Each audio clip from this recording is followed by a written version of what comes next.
श्रीमान् वेङ्कटनाथार्य कवितार्किककेसरी वेदान्ताचार्यवर्यो मे सन्निधत्तां सदाकृति.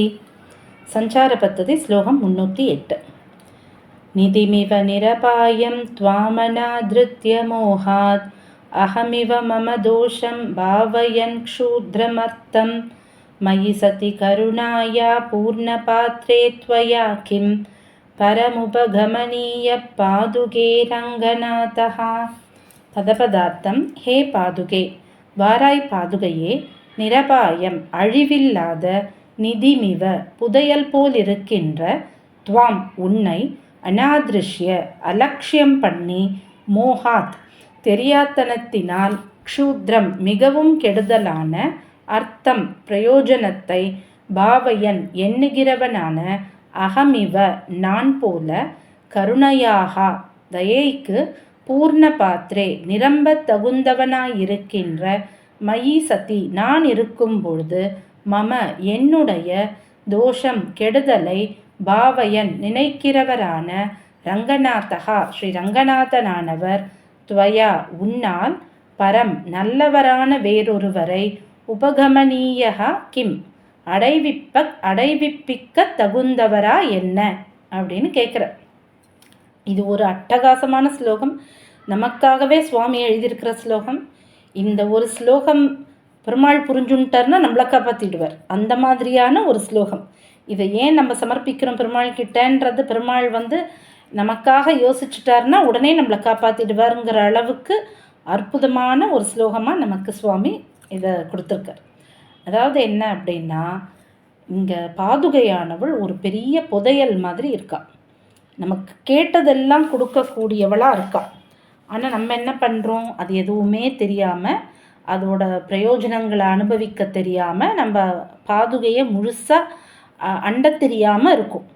இப்போது பெருமாளோட அந்த பாதுகாப்பு, பெருமாளோட அந்த அரவணைப்பு வேணும் அப்படின்னும் போது நம்ம பாதுகை கிட்ட போய் நிற்கிறோம். நீ எப்படியான கொஞ்சம் தலையிட்டு எங்களோட அந்த பாவங்கள்லாம் சரி பண்ணி பெருமாளுக்கு எங்களை பிடிச்சா மாதிரி பண்ணிடேன் அப்படின்னு நம்ம போய் பாதுகாதேவி கிட்ட கேட்குறோம். ஏன்னா பெருமாளானவர் நம்மளை திரும்பியே பார்க்க மாட்டேன்றார். நம்மளுடைய பாவமானது அவ்வளோ பெருசு இருக்குது, இவனை போய் நான் எப்படி ரட்சிக்கிறது, முடியாது அப்படின்னு பெருமாளானவர் பாராமுகமாக பராமுகேன்னு அவர் திரும்பி நிற்கிறார். நம்ம பக்கமே அவர் பார்க்க மாட்டேன் அப்படின்ட்டார். அப்போ சுவாமி கேட்குறார், இங்கே பாரு பாதுகையே, நாங்கள் இது சுவாமி அவரை சொல்கிறார். ஆனால் நம்மளேருந்து தான் அதை புரிஞ்சுக்கணும்.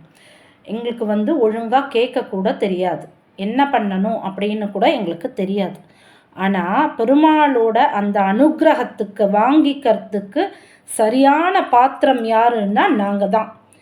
ஏன் அப்படின்னா, பெருமாளோட தயை யாருக்கு தேவைப்படுறதுன்னா, எங்களை மாதிரி நிறைய தப்பு பண்ணுறவா. நாங்கள் கொஞ்சம் கூட சரியான வழியில் இல்லவே இல்லை. அப்போ எங்களை நீ காப்பாற்றணும் அப்படிங்கிறது தான், பெருமாள் கிட்ட கொண்டு போய் சேர்க்கணுன்றது தானே உனக்கு முக்கியம். எங்களை விட்டுட்டு வேறு யாரையும் ரொம்ப நல்லவாளாக இருக்கிறவாளெல்லாம் பெருமாள் பார்த்துன்னு உட்கார்ந்துட்டுருக்காரு, அதனால் என்ன பிரயோஜனம் அப்படின்னு கேட்குற. அதாவது இதை நம்ம எப்படி புரிஞ்சுக்கலாம் அப்படின்னா, ஒரு டாக்டர்கிட்ட போகிறோம் அப்படின்னா, அந்த டாக்டர்கிட்ட ஜுரத்துக்காக ஒருத்தர் வந்திருக்கார். கொஞ்சமாக தப்பு பண்ணினவா அவள் தான், ஜுரத்துக்காக வந்திருக்கா, ரொம்ப நல்லவாவா. ஆனால் நம்ம எப்படி இருக்கோம், ஆக்சிடெண்ட்டில் அடிபட்ட கேஸ் மாதிரி ரொம்ப குத்துயிரும் கொலை உருமாக இருக்கும் நம்ம. இப்போ டாக்டர் முதல்ல கவனிக்க வேண்டியது யாரை, கொஞ்சம் பாபம் பண்ணிட்டு நல்லவாளாக இருக்கிறவாளையே அவர் கவனிச்சிருந்தார்னா, அப்போ எங்களை எப்போ பார்க்கறது. இப்போ டாக்டரோட கவனம் யாருக்கு ரொம்ப முக்கியமாக தேவை, அந்த ரொம்ப அடிபட்டு ரொம்ப பரிதாபகரமான நிலையில் இருக்கானே அந்த பேஷண்ட்டுக்கு தானே தேவை.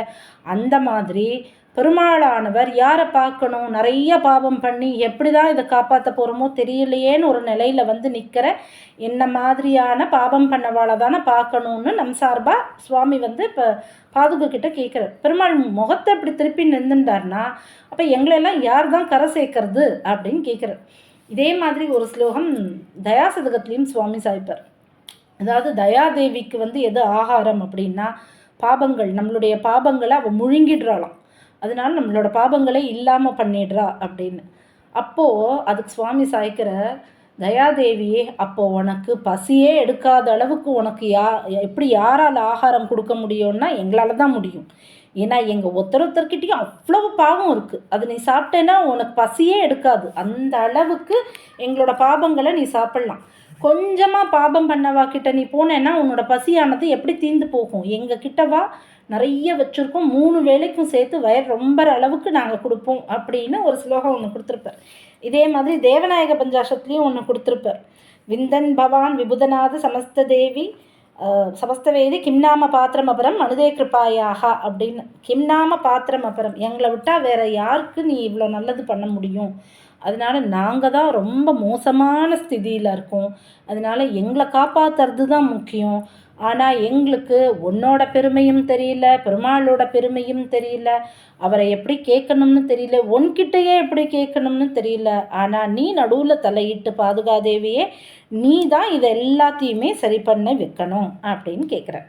இப்போது இதில் வியாக்கியார்த்தாக்கள் எல்லாம் சாய்க்கிறா. சரி, இந்த பிரார்த்தனையை பெருமாள் கிட்டேயே பண்ணலாமே, எதுக்கு பாதுகை கிட்ட பண்ணுவானே?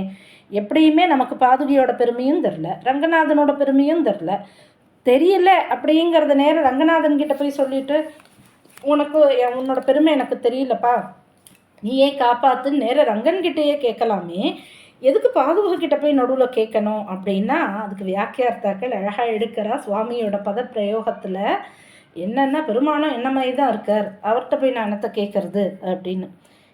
என்ன மாதிரி தான் இருக்கார்னா, என் பிழையே நினைந்தருளி அருளாத திருமாலாக தான் இருக்கார் அவர். அதாவது இவ்வளவு பெரிய பெருமாள், இவ்வளவு பெரிய பாதுகையை ஆசிரியிச்சு நம்மளால் சர்வ புருஷார்த்தங்களையும் நம்மளால் வாங்கிக்க முடியும் அப்படின்ற இடத்துல பாதுகை கிட்ட போய் நம்ம என்ன கேட்குறோம்? சின்ன சின்ன விஷயங்கள்லையே நோக்குடையவாளாக இருந்துட்டு நம்ம ரொம்ப அல்பமான விஷயங்களை தான் பாதுகை கிட்ட கேட்குறோம். ஆக பெரிய ஒரு இடத்துல போயிட்டு சின்ன விஷயத்த கேட்குறோம் நம்ம. அந்த மாதிரி பெருமாளானவர் எப்படி இருக்கார்? காப்பாற்றக்கூடிய இடத்துல, அவ்வளோ பெரிய இடத்துல இருந்துட்டு என்னோட இந்த சின்ன சின்ன தோஷங்கள் எல்லாம் பார்த்துட்டு அதையே பெருசாக நினச்சிட்டு நான் இவனை காப்பாற்ற மாட்டேன் அப்படின்னு பராங்முகமாக இருக்காரே பெருமாள். அப்போ அவரும் என்ன மாதிரி தான் இருக்கார். காப்பாற்றுவார்னு தெரிஞ்சு அவர் காலில் போய் விழ முடியல மாதிரி எனக்கு தடுக்கிறது. ஆக இவன் இவ்வளோ தப்பு பண்ணானேன்னு என்னோட சின்ன விஷயத்தை பார்த்துட்டு அவரும் முகத்தை திருப்பின்னு இருக்கார். அப்போ எங்கள் 2 பேருக்கு நடுவில் இருந்து யார் தான் இதை சரி பண்ணுவா? பிராட்டியே பாதுகாதேவியே ஒன்றை விட்டால் எங்களுக்கு வேற கதி இல்லை.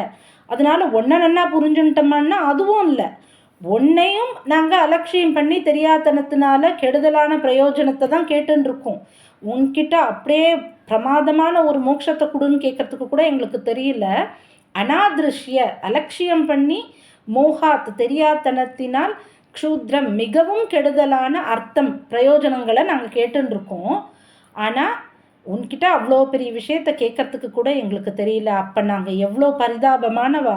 அப்போ எங்ககிட்ட தானே நீ பெருமாளை கொண்டு வந்து சேர்க்கணும். அதை விட்டுட்டு நீ வேற யார்கிட்டேயோ கூட்டுண்டு போறியே பெருமாளை, எங்ககிட்ட பெருமாளை நீ தயவு செஞ்சு கூட்டுண்டு வா அப்படின்னு ரொம்ப ஒரு அழகான ஸ்லோகத்தை நம் சார்பா சுவாமி இங்கே பெருமாள் கிட்ட பாதுகையின் மூலமாக சமர்ப்பிக்கிறார். இதனால் பெருமாளானவர் கண்டிப்பாக நம்மளை திரும்பி பார்த்து தான் ஆகணும் அப்படிங்கிற ஒரு கட்டாயத்தில் பெருமாளை கொண்டு வந்து நிறுத்தி வச்சிருக்கார் அப்படின்னு சொல்கிற ஒரு அழகான ஸ்லோகமாக இது அமைஞ்சிருக்கடியே. கவிதார்க்கிக சிம்மாய கல்யாண குணசாலினி ஸ்ரீமதி வெங்கடேசாய வேதாந்த குரவே நமஹா.